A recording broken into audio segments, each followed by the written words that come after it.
저에게 주시는 하나님 말씀은 요한계시록 22장 1절에서 7절 말씀입니다. 요한계시록 22장 1절에서 7절 말씀. 다 찾으신 줄 알고 제가 봉독해 올리도록 합니다. 또 제가 수정같이 맑은 생명수의 강을 내게 보이니 하나님과 및 어린 양의 보좌로부터 나서 길 가운데로 흐르더라. 강 좌우에 생명나무가 있어 12가지 실과를 맺히되 달마다 그 실과를 맺히고 그 나무 잎사귀들은 만국을 소성하기 위하여 있더라. 다시 저주가 없으며 하나님과 그 어린 양의 보좌가 그 가운데 있으리니 그의 종들이 그를 섬기며 그의 얼굴을 볼 터이요 그의 이름도 제 이마에 있으리라. 다시 밤이 없겠고 등불과 햇빛이 쓸데없으니 이는 주 하나님이 저희에게 빛이심이라. 저희가 세세토록 왕노릇하리로다. 또 그가 내게 말하기를 이 말은 신실하고 참된지라. 주곧 선지자들의 영의 하나님이 그의 종들에게 결코 속히 될 일을 보이시려고 그의 천사를 보내셨도다. 보라, 내가 속히 오리니 이 책의 예언의 말씀을 지키는 자가 복이 있으리라 하더라. 아멘. 예수님의 은혜가 주님 앞에 나온 하나님이 사랑하시는 모든 형제 자매님들 위해 함께 하시기를 예수님의 이름으로 축복합니다. 우리 옆에 분에게 한번 오늘 인사하겠습니다. 하나님이 당신을 사랑하십니다. 시작. 성경 66권은 인간의 모든 역사를 기록해 놓은 하나님의 서신서 책입니다. 창세기는 하나님께서 이 모든 눈에 보이는 것들을 창조하셨다. 그리고 인간도 하나님의 창조물 중에 가장 위대한 작품이다. 우리 인간을 만드신 목적이 하나님을 사랑하고 하나님과 교통하면서 영원토록 행복을 누리는 존재로 만드신 것이 하나님의 인간의 창조 목적이다라고 말씀할 수 있습니다. 그러나 인간의 타락으로 이 불행이 우리에게 찾아왔습니다. 죄는 하나님 없이 자기 스스로 만족을 누리려고 한 것이 죄이고, 사실 이 죄는 엄청난 불행을 가져왔습니다. 하나님 말씀에 순종하지 못하고 하나님을 사랑하고 이웃을 사랑하라고 하신 이 말씀을 온전히 지키지 못한 우리 자신은 이제 하나님의 말씀의 빛비춤에 의해서 죄가 무엇인지 우리로 알게 하시지요. 우리가 오늘 읽은 성경 66권의 마지막인 계시록, 그 중에서도 계시록의 22장 마지막 책, 마지막 말씀입니다. 22장 안에 보면은 사실은 결론의 결론이라고 할 수 있는 하나님과 하나님의 뜻에 대한 모든 것들이 이 한 장 안에 다 들어가 있음을 알 수가 있습니다. 이것은 하나님께서 창조하신 이 세상에 종말이 반드시 온다는 것과 또 종말이 올 뿐 아니라 예수님께서 다시 재림하신다는 것, 그리고 이 모든 것들을 정하시고 이루어 가시는 이가 하나님이시다라는 사실, 아담을 만드시는 분도 하나님이시고 저와 여러분을 이 세상에 보내셔서 예수님을 믿게 하신 그 은혜도 하나님으로부터 온 것이죠. 그래서 죄를 심판하시는 것, 이것이 계시록의 마지막 장에 지금 몇 가지가 다 기록이 되어 있습니다. 그래서 22장 오늘 마지막 말씀이라는 제목으로 이 마지막 말씀에 중요한 것들이 몇 가지 원리가 있는데 그 원리들을 같이 알아보면서 은혜를 나누고자 합니다. 마지막 말씀, 계시록의 마지막 말씀, 성경의 마지막 말씀은 첫 번째로는 이 성경은 소망의 책입니다. 1절부터 5절까지의 내용은 바로 영원한 천국, 새 하늘과 새 땅, 사실은 21장 1절부터 새 하늘과 새 땅이 나오고 22장에 가서는 더 구체적으로 수정과 1절에 보니까 수정같이 맑은 생명수의 강을 내게 보이니 하나님과 및 어린 양의 보좌로부터 나서 길 가운데로 흐르더라. 강 좌우에 생명나무가 있어 12가지 실과를 맺히되 달마다 그 실과를 맺히고 그 나무 잎사귀들은 만국을 소성하기 위하여 있더라. 많은 분들이 계시록을 읽고 해석하면서 강해를 하면서 이처럼 성경의 결론은 우리에게 소망이 된다는 것이에요. 이것이 마지막 장에 기록이 되어 있어요. 창세기 1장 1절은 눈에 보이는 땅을 창조하신 하나님이라면은 성경 계시록 22장 마지막 장은 이 땅의 역사가 끝나고 영원한 천국의 상황에 대해서 사도 요한에게 보여주시고 우리에게 소망을 주시는 것을 알 수가 있습니다.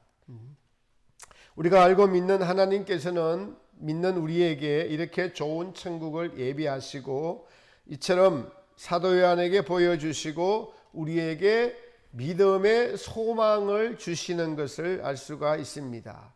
여러분, 지금 이 세상은 환경오염으로 파괴가 되어가고 있죠. 황사와 미세먼지로 말미암아 숨쉬기가 어렵고 어제도 지금 뭐 이렇게 봄인데도 장마와 같은 비가 이렇게 많이 왔습니다. 전 세계적으로 모든 면에서 지구는 지금 수명이 다해가고 있는 중이죠. 그러나 천국은 생명수의 강이 흐르고 강 좌우에 생명나무가 있어 12가지 실과를 맺히더라. 이 생명수와 생명나무는 바로 천국의 주인이신 예수님께로부터 흐르는 것입니다. 나오는 것입니다. 우리가 이 땅에서는 육체를 가지고 있어 물과 양식을 먹어야 사나 천국은 부활체를 가지고 있어서 12가지 실과, 즉 12가지 실과를 맺히는데 천국은 또 12지파로 구성이 되어 있습니다. 가실도 12가지로 다양하게 맺히면서 그 실과를 먹고 사는 나라이다.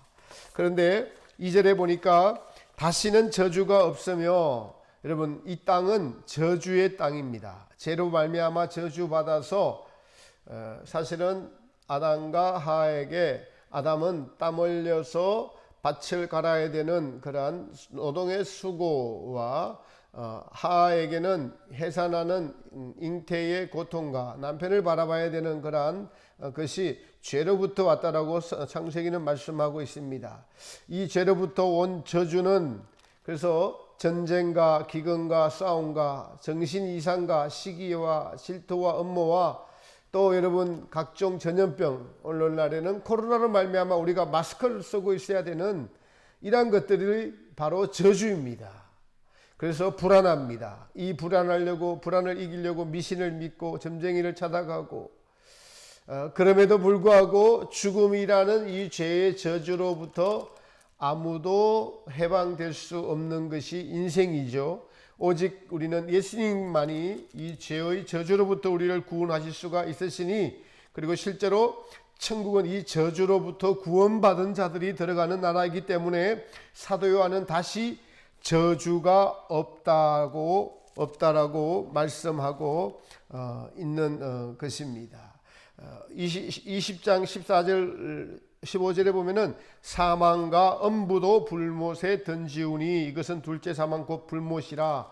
그래서 이것을 저주에 관한 모든 것들을 이 땅이 끝나면서 던져버리는 것을 알 수가 있습니다. 여러분, 이 땅에서 가장 큰 저주는 무엇일까요? 죄로부터 저주가 왔다고 했습니다. 바로 우리를 구원하시려고 온 예수님을 모르는 것이, 바로 신학적인 용어로는 선택과 유기에서 유기당한 것이 가장 큰 저주를 받은 자들이다라고 할 수가 있겠습니다. 예수님께서는 저와 여러분 모두가 천국에 오시기를 초청하시고 지금 복음과 성령을 주셔서 우리를 인도해 가고 계시죠. 죄로 말미암은 이 저주는 예수님께서 십자가에서 처리하시고 우리에게는 다시 저주가 없는 천국을 이렇게 주시는 것이 성경 마지막 장에 기록되어 있습니다.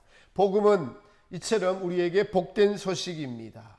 이 복된 소식을 계시록에서는, 계시록 마지막 장에서는 천국을 보여주시면서 우리에게 소망을 주고 있습니다. 그러므로 믿는 이들의 소망은, 기쁨은 어디에 두어야 할까요?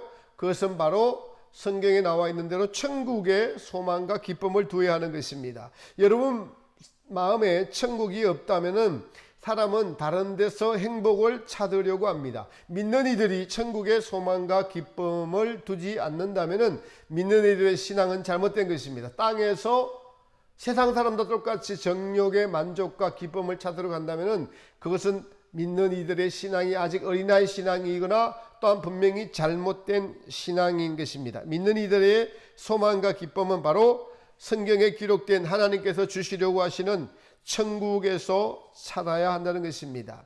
세상의 기쁨과 소망은 세상에서 인정받는 것이죠. 그래서 사람들에게 좀 잘 보이려고 돈을 좀 더 많이 벌어서 멋있는 인생을 살아보겠다고, 그래서 투기하고 투자하고, 그런데 죽음 앞에서는 무용지물이죠.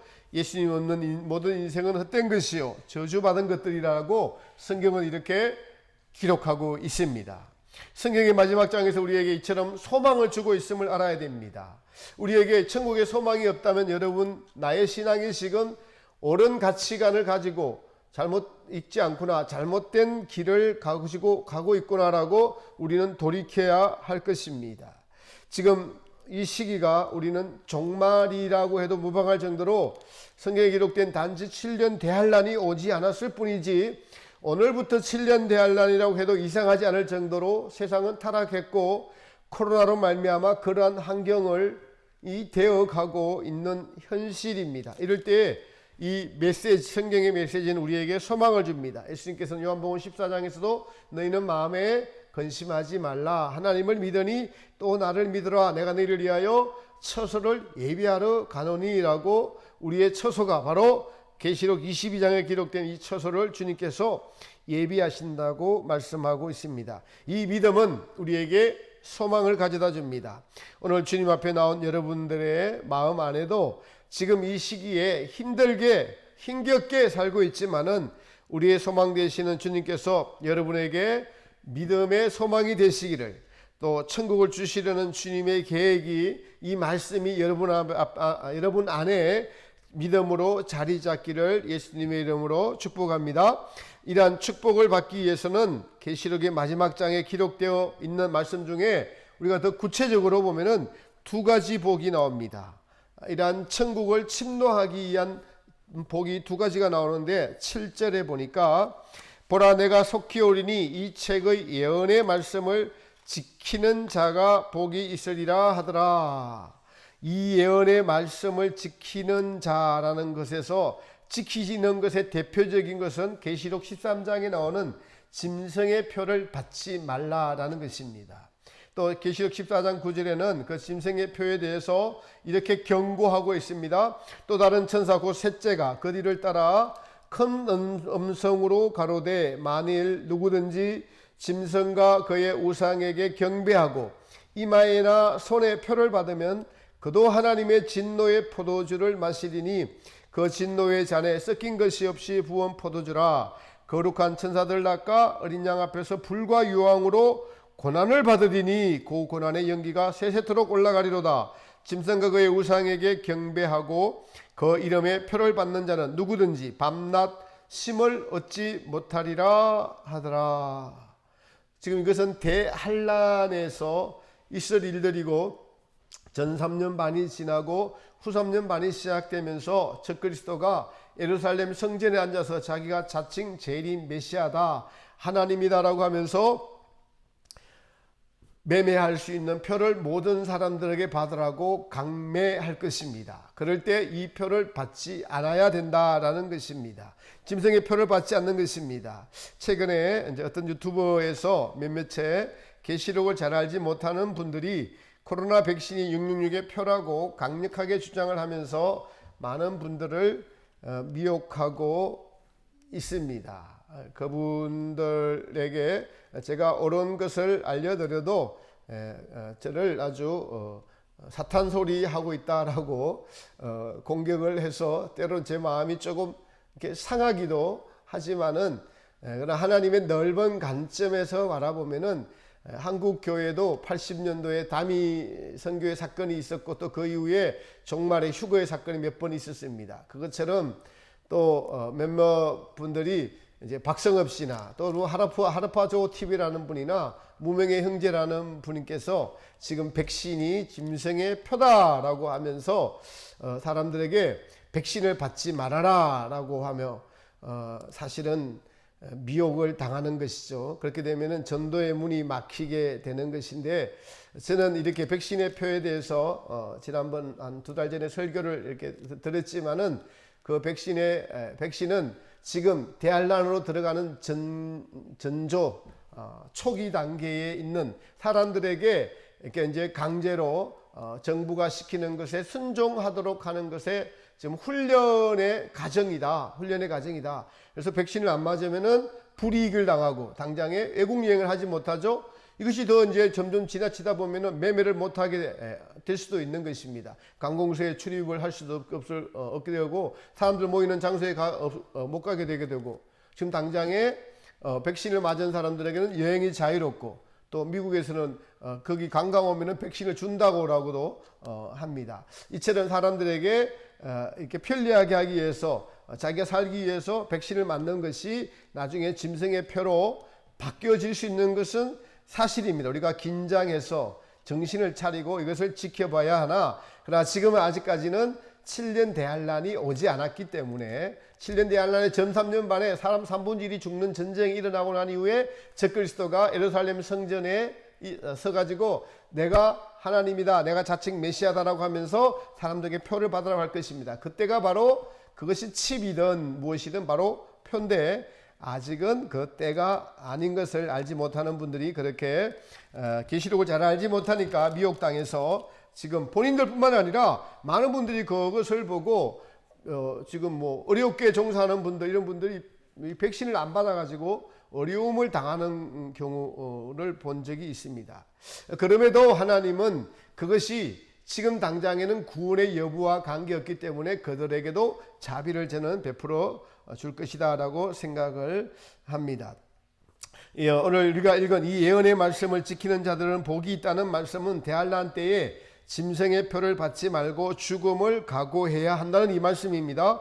14장 12절 13절에 보면은 성도들의 인내가 여기 있나니 저희는 하나님의 계명과 예수님 믿음을 지키는 자니라. 또 내가 들으니 하늘에서 음성이 나서 가로되 기록하라. 자금 이후로 죽는 자들은 주 안에서 복이 있다. 자금 이후로 주 안에서 죽는 자들이 복이 있다. 바로 짐승의 표를 받지 않고 목숨을 걸고 죽는 자들이, 순교자들이 복이 있다라고 말씀하고 있습니다. 사실 계명을 지키는 일은 목숨을 걸어야 한다는 것을 우리에게 알려주고 있는 것이에요. 군인이 국가를 지키는 일에 자기 목숨을 아끼지 않아야 하듯이 믿음 생활은 우리의 모든 힘을 다해서 하나님의 계명을 지키는 것, 이것이 옳은 것임을 알려주고 있습니다. 하나님은 왜 성도들에게 계명을 주셔서 이 계명을 목숨처럼 지키라고 하실까요? 그것은 바로 우리로 죄와 싸우면서 이 죄가 무엇인지, 하나님의 자비와 하나님의 긍휼은 무엇인지, 왜 이 죄가 하나님을 멀리하고 떠나게 되었는지, 그 죄의 실상이 내 안에 있고 내가 죄인인지를 철저하게 깨달아 아는 것은 말씀을 지켜보려고 몸부림치고 애써봐야만이 이 계명을 지키라고 한 뜻에 대해서 알 수 있는 것입니다. 죄란 하나님 없이 인간끼리 그냥 자기 혼자 스스로 잘 살아보겠다는 것이 죄입니다. 그러나 여러분, 창조주 없이 우리 인간이 어찌 존재할 수가 있겠습니까? 그래서 계명은 사실 믿는 이들을 위한 것입니다. 하나님을 알아가라고, 너희가 얼마나 죄인인가를 깨닫기 위해서 율법을 주신 것입니다. 이 죄는 보세요. 죄의 결과는 우리에게 무엇을 가져다 줬어요? 고통을 가져다 주고 저주가 왔습니다. 그러나 하나님은 이 저주로부터 우리를 풀어서 우리를 구원하신 바로 평강과 기쁨을 주시는 분이시죠. 부모는 대부분 자식들이 잘 되기를 바랍니다. 그래서 온갖 힘과 노력과 애써서 자식들에게 정성을 기울이죠. 성경 곳곳에서 하나님은 우리가 자식이 잘 되기를 바라는 것보다 더 우리에게 좋은 것 주시려고 하신다고 말씀하고 있습니다. 그 좋은 것이란 다름 아니라 하나님의 성품을 주시려는 것이 가장 좋은 것입니다. 사람에게 가장 중요한 것이 인격입니다. 가장 큰 축복이라고 할 수 있습니다. 예수님을 닮은 인격. 그래서 예수님께서는 너희는 마귀의 자녀로서 마귀의 성질을 갖고 태어났지만은 나에게 와서 배우라. 나는 마음이 온유하고 겸손하니라고 복음서에서 말씀하시는 것입니다. 사람의 어떠한 됨됨이가 예수님의 인격을 닮으라고, 창조주가 누군지 알아가라고 우리에게 계명을 주셔서 우리가 어떠한 죄인인지를 알게 하시고 예수님은 어떤 분이신지 알게 하시려고 계명을 우리에게 주시는 것입니다. 그리고 이 계명을 지키는 자는 하나님에 대해서 알아가고 그리고 예수님의 인격을 닮아가는 가장 큰 상급을 우리에게 주시는 것입니다. 그 상에 대해서 오늘 22장에 또 이렇게 나와 있습니다. 12절 보세요. 12절에 보니까 보라 내가 속히 오리니 내가 줄 상이 내게 있어 각 사람의 그의 일한 대로 갚아주리라. 아멘. 어떻게 갚아주신다고요? 일한 대로, 각 사람의 일한 대로, 행한 대로 갚아주시겠다. 사실은 예수님이 주실 상이 있다고 하셨는데 그 상은 사실은 이 땅이 여러분 모형입니다. 세 가지라고 나눌 수가 있어요. 첫째는 환경적인 상입니다. 우리도 이 땅에 제가 충주호에 지난 한 달 전에 계시록 세미나 강사 모임 때 가보니까 충주호에 아주 절벽에다가 그림 같은 집을 정말 지어놨어요. 별장을, 그림 같은 별장을 지어놨습니다. 아, 참 건세 꽤나 있고 돈 꽤나 있는 분이 저런 집을 지었구나 라고 하면서 목사님들이 다 거기 한번 자세히 쳐다보면서 유심히 쳐다보면서 그렇게 지나간 적이 있습니다. 한강변이 뷰가 보이는 아파트, 그림이 좋죠. 거기다 살고 싶습니다. 마찬가지로 천국에서도 환경이 다 다릅니다. 최근에 천국을 다녀오신 서숙희 목사님 간증에 의하면 천국은 삼층천으로 되어 있는데 삼층천에 거하는 분들의 영토와 궁정과 거느리는 천사들이 다 다르다고 합니다. 이층천은 삼층천에 비해서 사실은 많이 그 상급이 적죠. 삼층천과 비교가 되지 않습니다. 1층천은 사실은 어떤 맨션과 같은 그런 데라고 할 수가 있겠습니다. 그러나 가장 큰 상급은, 그것은 환경적인 상급이고, 그 다음에 가장 큰 상급은 바로 예수님의 인격을 닮은, 바로 우리에게 하나님을 알 수 있는 지혜, 하나님을 뜨겁게 사랑할 수 있는 사랑의 정도, 이게 다르죠. 여러분 지금 각자가 믿음 생활을 하지만은 하나님을 누가 더 뜨겁게 사랑하느냐, 하나님을 누가 더 많이 알아가느냐, 예수님을 닮은 겸손, 이런 것들이 각자가 다 믿음 생활에 따라서 다르지요. 이것이 가장 큰 예수님이 우리에게 주시고자 하시는 상급입니다, 여러분. 그래서 로마서 5장에 보면은 환난은 인내를, 인내는 연단을, 이 연단이 우리에게 부끄럽지 아니하면 하나님이 사랑이 우리 마음에 부음받음이라. 그러니까 환난 가운데 인내하면서 연단된 믿음을 가진 그 결국에 하나님의 사랑이 그 마음에 부어진다라고 말씀하고 있습니다. 그래서 이 땅에서 연단시키는 이유가 하나님의 사랑을 주시려고, 연단의 목적은 우리를 천국의 백성으로 만드시는 것임을 알 수가 있습니다. 그래서 그 연단을 통해서 자연스럽게 천국 백성으로 만드신다는 것은 예수님의 인격을 닮아가도록 우리를 연단하시는 거예요. 연단의 목적은 그것입니다. 우리의 마음과 행실을 깨끗하게 해서 하나님의 사랑을 부어주시려고, 예수님의 겸손을 닮아가려고, 예수님의 인격을 닮아가려고 천국 백성 만드시려고 우리를 연단하셔서, 바로 연단하시는 것이 그래서 천국에 상 주시는 것임을 알 수가 있는 것입니다. 때때로 우리가 연약해져서 넘어질지라도 우리는 주님을 의지하면서 다시 일어나 달려가야 하는 이유는, 우리를 부르신 목적이 성경의 마지막에 말씀이 이렇게 계시록 마지막 장에서 종합적인 말씀으로 우리를 왜 부르셨는지, 바로 부르심의 상이 있어서 우리를 이토록 대환난의 끝에 마지막 장에 환난을 견디고 짐승의 표를 받지 말고 하나님의 말씀을 지키면서 살아라. 그러면은 너에게 영원한 상이 있으리라라는 원리를 가르쳐 주고 있는 것입니다. 자, 그다음 상에 대한 복 다음에 그다음에 무슨 복일까요? 14절에 보면은 또 이러한 복이 있습니다. 그 두루마기를 빠는 자들은 복이 있으니 이는 저희가 생명나무에 나아가며 문들을 통하여 성에 들어갈 권세를 얻으려 함이로다. 그 두루마기를 빠는 자들은 복이 있다. 여러분, 우리가 주님의 말씀을 순종하며 살아야 하는 것이 성도의 본분입니다. 그렇게 될 때 순종할 때 우리에게 상 주신다고 하셨어요. 그러나 우리 안에는 아직도 옛사람이 존재해서 주님의 뜻에 온전히 순종을 하지 못하는 때가 많이 있습니다. 그럴 때마다 우리는 다시 회개하여서 주님께로 돌아가야 합니다. 우리가 승리할 수 있는 유일한 통로는 바로 십자가에 달리신 예수님의 피의 공로를 의지해서 다시 자신을 돌아보고 성령님의 사람으로 돌아가는 것입니다.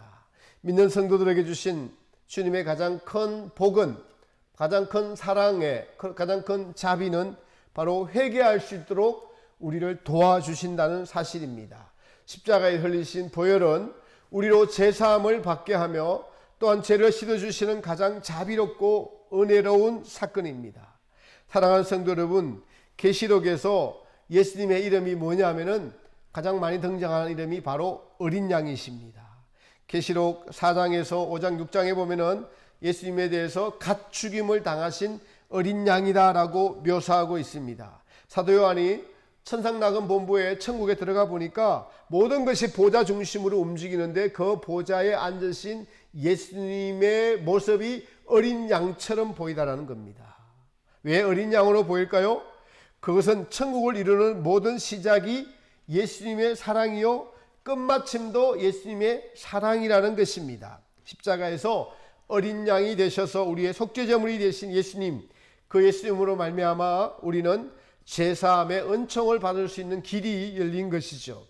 여러분, 그런데 구원파에서는 회개할 필요가 없다고 하는데 성경의 마지막 장에 종합적으로 그 두루마기를 빠는 자들, 바로 두루마기는 자기 행실을 상징합니다. 성경의 계시록에 옷이 3개가 나옵니다. 바로 세마포 옷은 상급으로 입는 옷이고, 흰 옷은 바로 구원을 얻었다는, 덕의를 얻었다는, 할례를 받았다는, 완전한 하나님의 사람이 되었다는 바로 구원의 정표로 입는 옷이 흰옷, 그래서 보혈의 은총으로 입는 옷이 흰옷이는데, 흰옷을 입으려면 두루마기를, 자기 옷을 빨아야지 흰옷을 입을 수 있다. 이런 자가 복이 있다라고 지금 계시록 마지막 장에서 말씀하고 있습니다. 이것은 우리의 행실을, 몸과 마음의 행실을 정결하게 씻으라는 것입니다.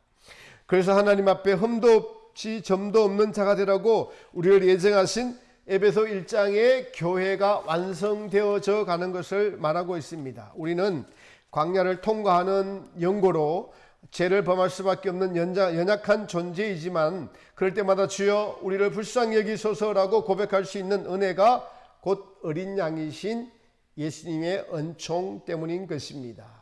자, 여러분이 그 은혜를 무시하지 마시기 바랍니다. 그 은혜를 늘 사모하고 받으시기를 바랍니다. 실로 우리의 죄는 너무나 크고 너무나 질기고 하나님의 마음을 아프게 하는 것들입니다. 우리 모두가 어둠에 잡혀 있을 때 그 어두움은 죄의 열매들을 맺게 합니다. 그 죄는 하나님의 원수입니다. 그러나 우리의 화목제물이 되신 예수님의 보혈의 은총으로 말미암아 그것을 의지하며 나아갈 때 우리는 다시 깨끗게 할 수가 있고, 그래서 여러분요, 우리가 죄에 사로잡혔을 때 깜깜했던 마음과 보혈의 은총으로 씻고 순종하면서 주님과 동행하면서 바로 천국을 소망에 두고 살아가는 이것이 우리 안에서 어둠이 지배했다가 바로 또 빛이 지배했다가 이것을 이렇게 반복하면서 와, 천국이 얼마나 좋은 것이고 예수님을 주인으로 모시고 사는 삶이 얼마나 행복한 것이고 이것이 참된 가치인가를 두 개를 비교하면서 경험케 하시는 것이 하나님의 사실은 우리를 이끌어 가시는 방법 중에 하나입니다. 그러므로 낙심할 필요가 없습니다. 우리는 죄인입니다. 우리가 죄 가운데 빠졌을 때는 하나님이 죄를 깊이 경험하게 하시려는 뜻이 있는 것입니다. 그러나 거기에서 나와야 됩니다. 거기서 머물러 있는 것이 손해인 것이죠. 마지막으로 우리는 이때가 가까움을 알아야 됩니다. 바로 7절에도 보라 내가 속히 오리니 라고 말씀하셨습니다. 바로 속히 오리니라고 말씀하셨어요. 그래서 우리는 성경의 핵심 진리로 말미암아 이제 정확한 진리를 알게 되었는데, 특별히 다니엘서에 나오는 70일에로 말미암아 초대교회 때부터 오늘날 마지막 종말의 시대에 이르기까지 성도들은 재림대망 신앙을 가져야 한다는 것입니다. 이것은 곧 여러분 예수님을 사랑하는 것이 재림대망 신앙입니다. 그리고 하나님께서는 믿지 않는 자들을 지옥으로 던지시고 믿는 이들은 환난을 통해서 연단하셔서 익은 열매 만드시는 주님의 뜻과 우리는 원리를 알았습니다. 즉 환난을 통해서 마음과 행실이 깨끗해지는 연단을 우리에게 하나님이 하고 계시는 것을 의미합니다. 대환란은 모든 이들에게 그래서 공정하고 공평합니다. 70일의 예언을 바르게 해석하면은 하나님은 믿는 모든 이들, 창세 이후로 믿는 모든 이들을 구원하시는 방법이 연단에서 내 백성을 정결케 만들어서 천국 백성 만드시는, 그 연단 과정에서 죄를 범할 때마다 우리는 보혈의 은총으로, 당연히 보혈의 은총이 최고의 은혜로, 그 보혈의 은총이 아니라면 우리가 정결케 될 수가 없습니다. 이것을 우리에게 오늘날 마지막 때 비밀로, 사실은 그 비밀을 풀어주신 것입니다. 여러분, 아무도 죄를 정결케 하지 않고는 천국에 갈 수 없습니다. 그래서 주님은 어린아이와 같이 되지 않고는 결단코 천국에 들어갈 수 없다고 주님의 구원론을 말씀하신 것입니다. 그러면 이런 결론이 도출됩니다. 성도들은 반드시 환난을 통과해야 된다. 그 이유는 우리의 죄는 환난을 통해서 드러나고 그때 참고 인내하면서 순종하는 자에게는 영적인 성장과 더불어 상을 주시고, 그러나 믿음의 연약함으로 인하여 죄를 범했을 때에는 제사함의 은총, 회개할 수 있도록 어린 양의 은총으로 우리에게 믿음의 성장과 구원의 길을 열어놓으신 것을 우리는 알아야 합니다. 제가 말씀드린 모든 것이 오늘 22장에 나오는 중요한 원리들입니다. 하나님이 이 백성을 어떻게 구원하시냐는 것이 계시록 마지막 장에 나온 마지막 말씀, 성경의 총 결론의 말씀인 것입니다. 놀랍게도 하나님께서는 이 모든 말씀을 마지막 때 사는 성도들 뿐만 아니라 하나님이 백성이 되는 모든 자들에게 적용을 시키시는 공의의 하나님이시라는 사실을 기억해야 됩니다. 우리는 이번 주에 이러한 말씀을 좀 더 자세하게 풀어서 정리해서 선포하는 요한계시록 세미나를 계시록 1장 1절부터 22장 21절까지의 말씀을 한 구절 한 구절씩 해석하는 세미나를 목요일, 금요일 저희 교회에서 가지게 됩니다. 교단 여러분들이 와서 또 전도하시고 기도하시면서 이루어지게 되었습니다. 코로나라는 이러한 지금 상황이 있어서 많은 사람이 모이지는 못합니다. 유튜브로 중계를 할 예정입니다. 밝은빛 TV 유튜버와 또 십자가교회 유튜브로 중계를 할 예정입니다.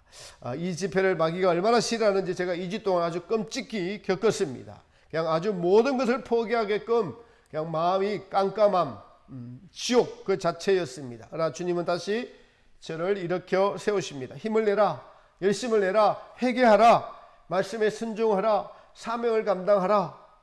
주님의 은혜로 우리는 이 시대의 마지막 사명을 받았습니다. 계시록을 정확하게 해석하고 익은 열매를 추수하신 하나님의 뜻, 죄를 어떻게 연단하시고 심판하신지에 대하여, 그리고 천국은 행한 대로 갚으신다는 그 뜻을 알았습니다. 사랑하는 성도 여러분, 힘을 냅시다. 순종하는 자는 영적인 소망을 가지게 됩니다.